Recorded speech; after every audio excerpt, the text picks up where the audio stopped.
C'est donc parti depuis ce matin pour les épreuves écrites du BEPC, du BEP et du CAP.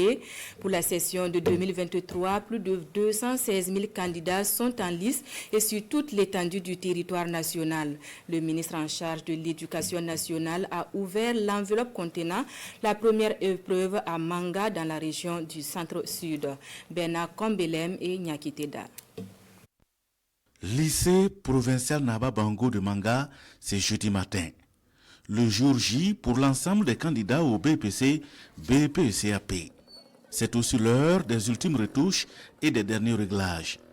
Avant l'entrée en salle de composition, c'est l'appel nominatif des candidats. 166, Comporé, Eliane Yolande.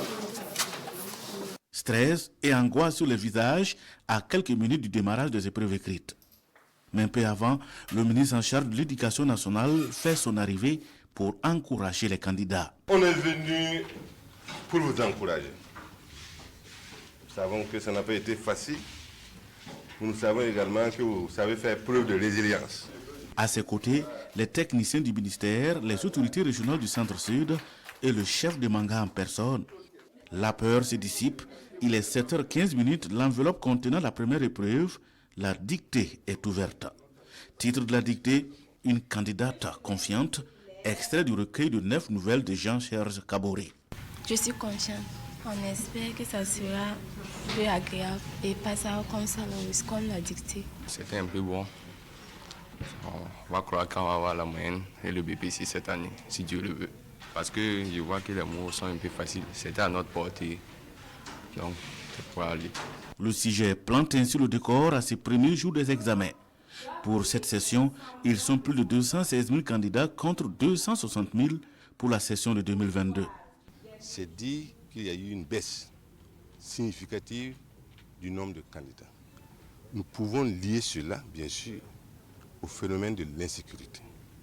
Vous savez, l'examen se passe dans un contexte très difficile.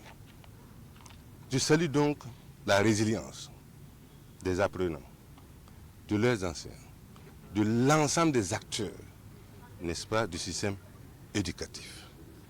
Et le gouvernement, avec ses partenaires, se sont investis pour que ces examens se tiennent coûte que coûte. Je tiens à saluer l'ensemble de tous ces acteurs qui ont permis que le BPC se tienne.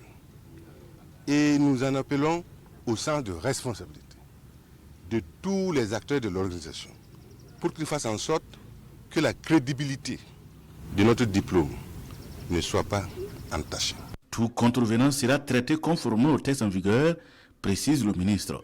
Le Centre-Sud, région qui accueille le lancement au plan national, compte plus de 9 000 candidats, dont 242 au jury numéro 2, d'où est parti le coup d'envoi.